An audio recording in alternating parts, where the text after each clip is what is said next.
service, they have their code of conduct.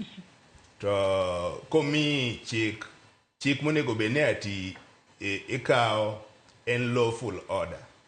Ka ng'ato mi unlawful order, en duty mar individual police officers mondo mi gi reject that kind of temptation. In case of anything, gikao individual responsibility. To waneno emomiyo nowacho ni ati puonjruok pod tin e police service masani. Pok gibedo well trained mondo mi gimbe ging'e ni ati wasewuok e sirikal mar Agoro machon cha. Wan e sirikal mar new dispensation.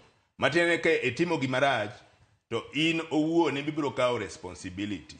Koro onego bene wang'iyo training mar police service, onego bene bedo kod reforms mondo mi jogi puonjgi maber mondo ng'e ni ati en order aina mane monego bene okawo. To kind training aina mane monego bene gitimo. Be oyiene police de mako ng'ato kiumo wang'i gi mask.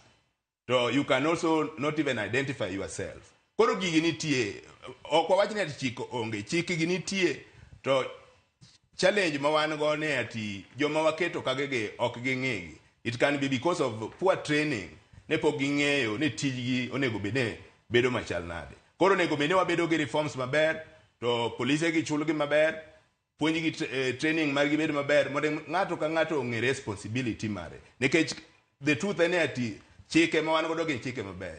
Gima walak en implementation mar chike gi. Koro ka wanyalo bedo gi puonj maber at training level, it starts at training level mar police. Onego bene police ng'eni to ko join police service, tije en ang'o, to kit order mane monego bene orito, to kodhi mako japiny en ang'o, atua mane monego bene okawo. To ka jatendi omi order mi ineno ni is unlawful, action mane monego bene ikawo in kaka individual police officer momi unlawful order to execute. Wach ni mogik Peter katieko kodi. Wach mogik en ni ati this country is governed by the rule of law, to wate wane e bwo chik. Obed IG, obed the president, obed kata mana an. Without chik matine ng'ato ka ng'ato mana kaka ne Brendo wacho. Ka chik onge kata ka ng'ato nitie moro makadho timo gimoro e tok chik, obro invite anarchy matine kikosona to watieko kodi.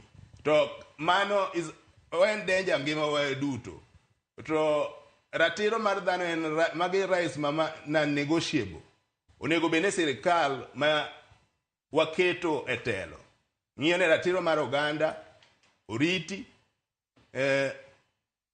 ma onge any compromise. To jopiny be onego bene ng'iyo ne to jotelo mage magi kete telo mondo mi ka wabet gik moko matimore ni winjo ne ati noluong ng'ato to ng'ato kodhi e doho. Ng'ani nitie appointing authority. Ang'o matimo? They are learning all these things from the top. Koro en responsibility marwa be kaka jopiny mondo mi wang'e jomo waketo a position of leadership mondo mi gibed good example to others. To ka walek tru ng'ato nikech ng'ato nogolo sing 50 kata ne en wave mar siasa,